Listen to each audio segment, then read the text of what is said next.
Trump ഭരണത്തിലേക്ക് വന്നത് തന്നെ Russia Ukraine യുദ്ധം നിർത്തും എന്നൊക്കെ വിമ്പിളക്കിക്കൊണ്ടായിരുന്നു. ഇപ്പോൾ വന്നിട്ട് 6 മാസം കഴിഞ്ഞു, ഇതുവരെ നിർത്താൻ പറ്റിയില്ല. ട്രംപ് പറയുന്നത് സെലൻസ്കിയും കേൾക്കുന്നില്ല, പുടിനും കേൾക്കുന്നില്ല. അപ്പോൾ യുദ്ധം നിർത്താൻ ട്രംപ് പുടിനോട് പറയുമ്പോൾ പുടിൻ പറയുന്നത് ആളറിഞ്ഞ് കളിക്കടാ, നീ മറ്റുള്ളവന്മാരുടെ അടുത്ത് പോയി ഡയലോഗ് അടിക്കുന്ന പോലെ നമ്മുടെ അടുത്ത് അടിക്കാൻ വരില്ലേ, ആരാണെന്ന് അറിയാമല്ലോ എന്ന്. അപ്പോൾ ഇപ്പോൾ ട്രംപ് നയങ്ങളിൽ മാറ്റം വരുത്തിയിരിക്കുന്നതാണ്. നേരത്തെ ആയുധങ്ങളൊക്കെ നൽകിയിരുന്നെങ്കിലും യുദ്ധം നിർത്തണം എന്നുള്ളൊരു അഭിപ്രായക്കാരനായിരുന്നു ട്രംപ്. പക്ഷെ ഇപ്പോൾ സെലൻസ്കിയുടെ അടുത്ത് പറഞ്ഞിരിക്കുന്നത്, നമ്മൾക്ക് ഇപ്പം ഏറ്റവും പുതിയ റിപ്പോർട്ടുകൾ അറിയാൻ പറ്റുന്നത്, ട്രംപ് സെലൻസ്കിയോട് പറഞ്ഞു മക്കളെ കയറി അങ്ങ് പൂശിക്കുന്നു പറഞ്ഞത്. അപ്പോൾ ഇത് ഒരിക്കൽ അവരകത്ത് കയറി അടിച്ചിട്ടുണ്ട്, ഓപ്പറേഷൻ സ്പൈഡർ വെബ്. ഇത് വീണ്ടും അങ്ങനെ പറയാനുണ്ടായ സാഹചര്യം എന്താണ്? അതായത് ട്രംപ് റഷ്യയോട് പറയുന്നുണ്ട് നിർത്തണം, പലതരത്തിലുള്ള വാണിംഗ് ഒക്കെ കൊടുക്കുന്നുണ്ട്. പക്ഷേ പുടിൻ പറയുന്നത് ഇത് നമ്മൾ നിർത്താൻ ഒരുക്കമല്ല എന്നുള്ള രീതിയിലാണ് പോകുന്നത്. ഇതിനു കൂടി ഒരു സമ്മർദ്ദ ഫലമായിട്ടാണ് നമ്മൾ ഈ താരിഫും കൂടെ ഇവർക്ക് അടിച്ചു കൊടുക്കുന്നത്. കാരണം തീരെ അനുസരിക്കുന്നില്ലല്ലോ. 100% തോന്നുന്നു റഷ്യക്ക് മേലുള്ള താരിഫ്. അതെ, ഇനി അത് 500 ആക്കാൻ പോവാണല്ലോ, 500ലേക്ക് പോവാണ്. അപ്പൊ അങ്ങനെ 500 ഇതിപ്പോ 100 ആണ്, ഇനി 500 ആക്കുമെന്ന് പറയുന്നുണ്ട്. ആദ്യം 500 ആണ് പറഞ്ഞിരുന്നത്, പിന്നെ അത് കുറഞ്ഞ് 100 ആയതാണ്. അപ്പൊ ട്രംപിന് ഇനിയിപ്പോ നാളെ നേരം വെളുക്കുമ്പോഴേക്കും 500 അടിച്ചു കൊടുക്കണം എന്ന് തോന്നിക്കഴിഞ്ഞാൽ ട്രംപ് അതും ചെയ്യും. ട്രംപിന്റെ ഒരു അവസ്ഥ അതാണ്. അപ്പൊ ട്രംപ് ഈ അധികാരത്തിൽ വരുമ്പോഴേ പറഞ്ഞിരുന്നു, ഞാനിത് വന്നപാട് തന്നെ യുദ്ധം അങ്ങ് നിർത്തിക്കും, ഞാൻ പറഞ്ഞ പോലെ ചെയ്യും, അവർ അനുസരിക്കേണ്ടി വരും എന്നൊക്കെ പറഞ്ഞ് വീമ്പിളക്കി. ഈ വീമ്പിളക്കലൊന്നും വിലപ്പോയില്ല. മാത്രമല്ല, ട്രംപ് വന്നതിന് ശേഷം യുദ്ധം 3ആയി എന്ന് പറയുന്ന പോലെ യുദ്ധത്തിന്റെ ഒരു അവസ്ഥ പോയി. ട്രംപ് തന്നെ പങ്കെടുത്ത ഓർമ്മയുണ്ട്, അമേരിക്ക തന്നെ നേരിട്ട് പങ്കെടുത്ത അല്ലേ, ഇറാന്റെ ഉണ്ട്. അപ്പൊ യുദ്ധം 3ആയി. സമാധാനത്തിന് നോബൽ വേണമെന്നാണ് ഈ വെള്ളരിപ്രാവിന്റെ മറ്റൊരു ആഗ്രഹം. അതിന് ഇസ്രായേലും അസിം മുനീറും ഒക്കെ എന്താ പറയാ ശുപാർശ ചെയ്തിട്ടുണ്ട്, അങ്ങനെ ചെയ്യുകയും ചെയ്തിട്ടുണ്ട്. അപ്പൊ യുദ്ധം തീർക്കാൻ വന്ന ആളുടെ മുമ്പിൽ യുദ്ധം 3ആയി. ഇതൊട്ട് തീരുന്നില്ല. ഇനിയിപ്പോ ഒരു വർഷമൊക്കെ ആകുമ്പോഴേക്കും വിളിച്ചു ചേർക്കുമല്ലോ, ക്യാബിനറ്റ് ഒക്കെ വിളിച്ചു ചേർക്കുമ്പോൾ പറഞ്ഞ കാര്യങ്ങൾ എന്തൊക്കെ ചെയ്തു എന്നുള്ളത് അവിടെ പറയേണ്ടി വരും. അപ്പൊ അവസാന ശ്രമമാണ് മാനിഫെസ്റ്റോയിൽ ഉണ്ടായത്. അപ്പോൾ ഇതിൽ എന്തൊക്കെ ചെയ്യാൻ പറ്റുമെന്ന് നോക്കുമ്പോൾ ട്രംപിന് പുടിൻ വരച്ച വരയിൽ നിൽക്കാതെ ആയതോടുകൂടി ഹാലിളകി.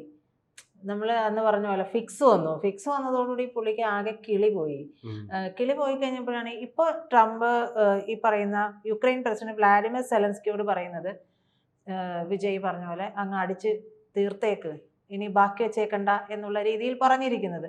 എങ്ങനെയെങ്കിലും എന്താ പറയാ, എങ്ങനെയെങ്കിലും റഷ്യയെ നിലംപരിശാക്കുക. സെലൻസ്കിക്കില്ല. പക്ഷെ സെലൻസ്കിയെ വെച്ചുകൊണ്ട്, റഷ്യൻ സൈന്യത്തെ വെച്ചുകൊണ്ട് ഇപ്പുറത്ത് ചെയ്യാമല്ലോ. റഷ്യൻ സൈന്യമല്ല, ക്ഷമിക്കണം, യുക്രൈൻ സൈന്യത്തെ വെച്ചുകൊണ്ട് റഷ്യയിലേക്ക് അടിക്കാമല്ലോ. അതാണ് ചെയ്യുന്നത്. അപ്പൊ ഈ കഴിഞ്ഞ ദിവസമാണ് സെലൻസ്കിയോട് റഷ്യൻ തലസ്ഥാനമായിട്ടുള്ള മോസ്കോയിലും സെയിന്റ് പീറ്റേഴ്സ്ബർഗിലും ആക്രമണം നടത്താൻ കഴിയുമോ എന്ന് ട്രംപ് ചോദിച്ചത്. ജൂലൈ 4-ന് ഇവര് തമ്മിൽ ഒരു ഫോൺ സംഭാഷണം നടന്നിട്ടുണ്ടെന്ന് പറയുന്നു. അപ്പൊ ആ ഫോൺ സംഭാഷണത്തിലാണ് പറയുന്നത്, വേദന അറിയിക്കൂ എന്ന ലക്ഷ്യത്തോടെ ഇവര് ദീർഘദൂര യുദ്ധോപകരണങ്ങൾ, അതായത് മിസൈൽസ് ഒക്കെ ആയിരിക്കാം, ദീർഘദൂര യുദ്ധോപകരണങ്ങൾ എന്ന് പറയുമ്പോൾ അത് ആയിരിക്കാം. അപ്പൊ അതെല്ലാം ഉപയോഗിച്ച് യുക്രൈന് ഞങ്ങളത് തരാം, നിനക്കത് വെച്ച് അടിക്കാനുള്ള ശേഷിയുണ്ടോ, ധൈര്യമുണ്ടോ എന്ന് ചോദിക്കുമല്ലോ. ആ ഒരു നിലപാടിലേക്കാണ് പോയിട്ടുള്ളത്. അപ്പോൾ അങ്ങനെ ഒരു ചോദ്യം ചോദിച്ചിട്ടുണ്ട്. അപ്പൊ ഈ സംഭാഷണം ട്രംപിന്റെ യുക്രൈൻ റഷ്യ യുദ്ധത്തോടുള്ള നിലപാടില് വലിയൊരു മാറ്റത്തെ സൂചിപ്പിക്കുന്നുണ്ട് എന്നുള്ളതാണ് ഇപ്പോൾ വരുന്ന വിലയിരുത്തലുകളൊക്കെ. അപ്പോൾ ജൂലൈ 3-ന് ട്രംപ് പുടിനുമായി നടത്തിയിട്ടുള്ള ഒരു വളരെ നിരാശാജനകമായിട്ടുള്ള ഒരു ഫോൺ സംഭാഷണം ഉണ്ടായിട്ടുണ്ട്. പറഞ്ഞ പോലെ നിർത്തണം എന്നൊക്കെ ആയിരിക്കും അങ്ങോട്ടേക്ക് പറഞ്ഞത്. അപ്പൊ അവിടെ ഇരിക്കുന്നത് ഈ പറഞ്ഞ പോലെ തലപ്പൊക്കമുള്ള ആളായതുകൊണ്ട് നീ പറയുമ്പോൾ എനിക്ക് നിർത്താൻ പറ്റില്ല എന്നുള്ളത് കൃത്യമായിട്ട് പറയുകയും ചെയ്തിട്ടുണ്ട്. അപ്പൊ പുടിന്റെ ഭാഗത്ത് നിന്ന് യുദ്ധം അവസാനിപ്പിക്കാനുള്ള ചർച്ചകളിൽ യാതൊരു തരത്തിലുമുള്ള പുരോഗതിയൊന്നും ഉണ്ടാകുന്നില്ല. വന്നിട്ട് ഇത്രയും നാളായി പറഞ്ഞുകൊണ്ടേ ഇരിക്കുന്നുണ്ട്, വായിലെ വെള്ളം പറ്റുന്നുണ്ടാവും, ഹാലിളകുന്നുണ്ടാവും, BP കൂടുന്നുണ്ടാവും, ഇതെല്ലാം ഉണ്ടാവും. പക്ഷെ നടപടി ആവുന്ന ലക്ഷണമില്ല. അപ്പോഴാണ് നിനക്ക് മോസ്കോയെ തകർക്കാൻ കഴിയുമോ എന്നുള്ളത് ചോദിച്ചത്. അപ്പൊ സെലൻസ്കി പറഞ്ഞ നിലപാടും വളരെ ഇതായിട്ട് നമ്മൾ നോക്കേണ്ടതാണ്. കാരണം അവർ പറഞ്ഞിരിക്കുന്നത് തീർച്ചയായും അമേരിക്കയിൽ നിന്ന് ആയുധങ്ങൾ ലഭിച്ചിട്ടുണ്ടെങ്കിൽ ഞങ്ങൾ ആക്രമിക്കുമെന്നാണ് സെലൻസ്കി ട്രംപിനോട് പറഞ്ഞത്. അപ്പോൾ ആ ഒരു വിഷയം എന്ന് പറയുന്നത് ഇപ്പോൾ പൊതുവിൽ സെലൻസ്കിക്കൊക്കെ അവിടെ കിട്ടുന്ന ആയുധങ്ങളുടെ ഒരു കുറവുണ്ട്.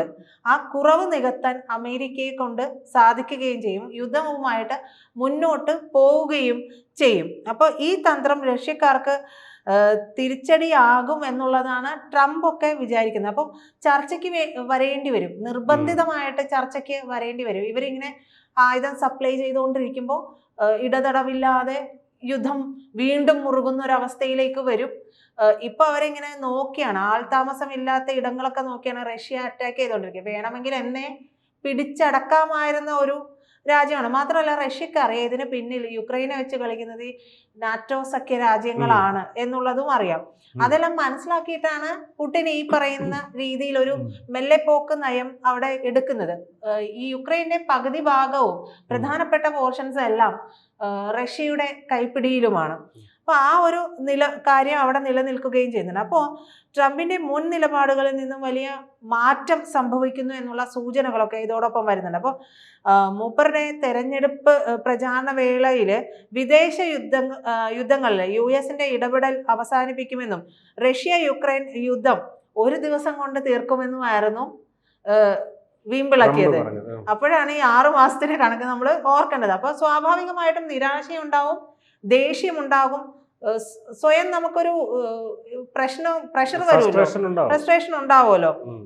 അപ്പോ ഇപ്പോ ആ ഒരു നിലപാടിലേക്ക് പുടിൻ വരാത്തത് കൊണ്ടായിരിക്കാം ചിലപ്പോൾ ആ ഒരു എന്താ പറയാ മെല്ലെപ്പോക്ക് നയത്തിൽ നിന്ന് കുറച്ചുകൂടെ ആക്രമണോത്സുകമായിട്ടുള്ള നിലപാടിലേക്കൊക്കെ ട്രംപ് വരുന്നത് എന്നാണ് മനസ്സിലാക്കുന്നത്. മാത്രമല്ല July 14 NATO secretary general Mark റൂട്ടിനൊപ്പം നടത്തിയ ഒരു മീറ്റിംഗ് ട്രംപ് പറഞ്ഞത് ബൈഡൻ ഭരിച്ചിരുന്നപ്പോഴാണല്ലോ യുക്രൈൻ യുദ്ധം തുടങ്ങിയത്. അപ്പൊ ട്രംപ് പറയുന്നത് ഞാൻ ഇരുന്നെങ്കിൽ ഇത് വരില്ലായിരുന്നു എന്നൊക്കെയാണ് പറഞ്ഞത്. അപ്പൊ ട്രംപ് എത്രമാത്രം അമിത ആത്മവിശ്വാസം ഉണ്ടായിരുന്നു, അതുകൊണ്ടാണ് ഈ ഒരു ദിവസം എന്നൊക്കെ പറഞ്ഞത്. ഇപ്പൊ അങ്ങ് തീർത്തുകളയെന്നൊക്കെ വിചാരിച്ചു. ഇപ്പൊ നമ്മൾ ചിലപ്പോ നമ്മുടെ പൊട്ട ബുദ്ധിക്ക് വിചാരിക്കാറല്ലേ, ഞാൻ പ്രധാനമന്ത്രിയായിരുന്നെങ്കിൽ ഈ രാജ്യത്ത് ഇങ്ങനെ ചെയ്തത് അങ്ങനെ ചെയ്തു. ഇതാണ് ട്രംപ്. സത്യമാണ്, അതാണ് ട്രംപ് അങ്ങനെയാണ് കരുതിയിരുന്നത്. പക്ഷെ അതിന് വിപരീതമായിട്ടുള്ള കാര്യങ്ങളാണ് ഈ നടക്കുന്നത്. അപ്പോൾ July 14 NATO secretary general mark routine നടത്തിയിട്ടുള്ള ഒരു മീറ്റിംഗ് ഉണ്ടായിരുന്നു.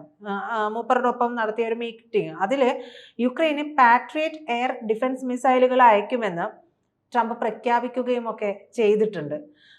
പുടിന്റെ വാക്കുകൾ മധുരമാണ്, പക്ഷേ രാത്രിയിൽ അവൻ എല്ലാവരെയും ബോംബിട്ട് നശിപ്പിക്കുന്നു എന്നാണ് അന്ന് ട്രംപ് പറഞ്ഞത്. ഈ പറയുന്ന മിഡ് നൈറ്റ് ഹാർമർ നടത്തിയത് എങ്ങനെയായിരുന്നു എന്നുള്ളത് ട്രംപ് എടുത്തൊന്ന് ആലോചിച്ച് നോക്കുന്നത് നല്ലതായിരിക്കും. അപ്പോൾ സെലൻസ്കിയുമായിട്ടുള്ള സംഭാഷണത്തിന് ശേഷമാണ് US ഉദ്യോഗസ്ഥർ യുക്രൈന് നൽകാവുന്ന ഈ പറയുന്ന മിസൈൽസിന്റെ ഒക്കെ ഒരു ലിസ്റ്റ് തന്നെ സെലൻസ്കിക്ക് നൽകുന്നുണ്ട്. അപ്പോൾ ഇതിൽ ടോമാഹാക്ക് ക്രൂയിസ് മിസൈലുകൾ ഏതാണ്ട് ഒരു 1600 കിലോമീറ്റർ റേഞ്ച് വരുന്ന മിസൈലാണത്. ഇത് മോസ്കോ, സെയിന്റ് പീറ്റേഴ്സ്ബർഗ് തുടങ്ങിയ നഗരങ്ങളൊക്കെ ലക്ഷ്യമിടാൻ പ്രാപ്തിയുള്ള ഒരു മിസൈലാണ്. അപ്പോൾ അതൊക്കെ നൽകാമെന്നുള്ള കാര്യങ്ങൾ പറഞ്ഞിട്ടുണ്ട്. US കോൺഗ്രസിന്റെ നേരിട്ടുള്ള സൈനിക സഹായ നിരോധനം മറികടക്കാൻ വേണ്ടി ഈ ആയുധങ്ങൾ യൂറോപ്യൻ സഖ്യകക്ഷികൾ വഴി 3ാം കക്ഷി കൈമാറ്റത്തിലൂടെയാണ് യുക്രൈന് കൊടുക്കാനായിട്ട് പോകുന്നത്. അതാണ് ട്രംപിന്റെ പദ്ധതി. അപ്പോൾ നിലവിൽ യുക്രൈൻ ഉപയോഗിക്കുന്ന ATACMS മിസൈലുകൾക്ക് 300 കിലോമീറ്റർ റേഞ്ച് മാത്രമാണ് ഉള്ളത്. ഇത് മോസ്കോയിലേക്ക് പോലും എത്താൻ പര്യാപ്തമല്ല എന്നാ പറയുന്നത്. അപ്പോഴാണ് ഈ പറയുന്ന ടോമാഹോക്ക് ക്രൂയിസ് മിസൈലുകളും അതിൽ കൂടിയിട്ടുള്ള യുദ്ധോപകരണങ്ങളുടെ ലിസ്റ്റ് തന്നെ കൊടുക്കുന്നത്. മോസ്കോ തന്നെ നശിപ്പിച്ചു എന്നുള്ള രീതിയിൽ. അതെ, മോസ്കോയും സെയിന്റ് പീറ്റേഴ്സ്ബർഗും കടന്നു വരാനുള്ള പ്രാപ്തിയുള്ള മിസൈൽസ് ആണ് ഇപ്പൊ കൊടുക്കാൻ പോകുന്നു എന്ന് പറയുന്നത്. അപ്പൊ ട്രംപിന് കലിയിളകി കഴിഞ്ഞിട്ടുണ്ടെങ്കിൽ ഇനിയിപ്പം ട്രംപ് പറഞ്ഞ അവസ്ഥയിലൊന്നും നിൽക്കൂല. ഇതിപ്പം ചങ്ങലക്ക് നമ്മൾ പറയുമല്ലോ, ഇപ്പൊ കൊണ്ടുപോയാൽ നടത്തിക്കൊണ്ട് പോവാ, പിന്നെ കൊണ്ടുപോയി കഴിഞ്ഞാൽ എന്താ പറയുക ആംബുലൻസിൽ കൊണ്ടുപോകേണ്ടി വരും എന്ന് പറഞ്ഞാൽ ചങ്ങലക്കിട്ട് കൊണ്ടുപോകേണ്ടി വരും എന്ന് പറയും. അതുപോലത്തെ ഒരു അവസ്ഥയിലേക്കാണ് പോകുന്നത്. അപ്പൊ അതായത് പുടിന്റെ അടുത്ത് നയപരമായിട്ടൊരു തീരുമാനത്തിലേക്ക്, ഒരു രാജ്യത്തിന്റെ ഭരണാധികാരിയാണ്, അപ്പൊ അവിടെ ചെന്നിട്ട്, അതും വലിയൊരു രാജ്യത്തിന്റെ, അപ്പൊ അവിടെ ചെന്നിട്ട് ഞാൻ പറയുന്നത് നീ കേൾക്കണം എന്ന് പറഞ്ഞിട്ടുണ്ടെങ്കിൽ സ്വാഭാവികമായിട്ടും അവിടെ അത് പുടിനെ ഏൽക്കുന്ന ഒരു എന്താ പറയാ ഒരു തിരിച്ചടിയാവും. ആ ഒരു തിരിച്ചടിയാവും. അപ്പൊ അത് പുടിൻ ഒരിക്കലും അംഗീകരിക്കില്ല. വളരെ നയപരമായിട്ട് സംസാരിപ്പിക്കാവുന്നവരെ കൊണ്ട് സംസാരിപ്പിച്ച് അങ്ങനെയാണല്ലോ ഈ നയപരമായ കാര്യങ്ങൾ ചെയ്യേണ്ടത്. അപ്പൊ ട്രംപിന് ഇതൊന്നും അല്ല ലക്ഷ്യം എന്നുള്ളതാണ്. അപ്പൊ ട്രംപിന് യുദ്ധം കൂട്ടാനും എന്താ പറയാ പുടിനെ തട്ടാനുമുള്ള നീക്കത്തിലാണ് എന്ന് പറയേണ്ടി വരും.